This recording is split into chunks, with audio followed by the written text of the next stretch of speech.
यहाँ मत जाओ, वहाँ मत जाओ, इतनी देर क्यों कर दी? उफ़, हर बात में रोक टोक, हर बात में नाराज़गी। मैं भी गुस्से से खाना छोड़कर घर से बाहर एक पार्क की तरफ बढ़ गया। मम्मी के लगातार फ़ोन से परेशान होकर मैंने अपना मोबाइल फ़ोन ही स्विच ऑफ कर दिया। पार्क के गेट से लगे एक बेंच पर बैठने ही वाला था कि इस ठंड भरी रात में नज़र एक शख्स की तरफ गई जो एक पतली सी चादर ओढ़े बिल्कुल अकेला एक बैग लिए बैठा था। कुछ किताबें खोल उस बेंच से लगे लाइट के नीचे वो किताबों में नजरें गड़ाए हुए था।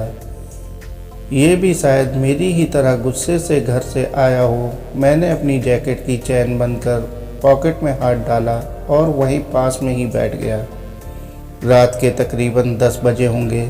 हम दोनों के सिवा यहाँ कोई तीसरा नज़र नहीं आ रहा था, इसलिए मेरी नज़र बार बार उसी पर जा रही थी, मगर उसने मुझे एक बार भी नहीं देखा। उसे देख ये महसूस हो रहा था कि उसे ठंड लग रही थी। उत्सुकता बस मैंने ही पूछ लिया, तुम भी घर वालों से नाराज़ हो क्या? उसने मेरी तरफ देखा, फिर कुछ सोचने लग गया। मैं आपसे ही पूछ रहा हूँ, मैंने फिर से उससे पूछा।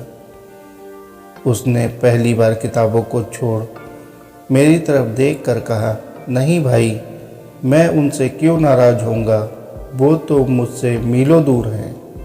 तो इतनी रात को यूं यहाँ कैसे बैठे हो? मैंने उससे प्रश्न किया।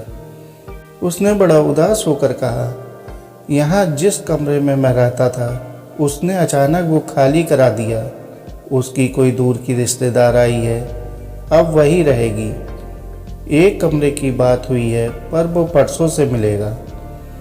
कोई होटल ले नहीं सकता, अभी उतने पैसे। उसकी बातें ख़त्म भी नहीं हुई थी कि उसके मोबाइल पर किसी का कॉल आ गया। हेलो माँ। हाँ माँ, खाना खा लिया? अभी अभी खाया है माँ। हाँ माँ, ठीक से हूँ। पापा को बोलना वो मेरे पैसे के लिए परेशान नहीं होंगे, मैं मैनेज कर लूँगा। नहीं माँ, इतनी ठंड नहीं है यहाँ। हाँ माँ, मिल जाएगा। हाँ माँ, बाय माँ।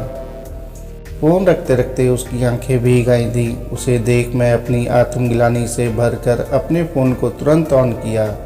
मम्मी का फ़ोन अब भी आ रहा था। हेलो, कहाँ है बेटे? कब से फ़ोन कर रही हूँ, घर आ जा जल्दी, पापा ने भी अभी तक खाना नहीं खाया।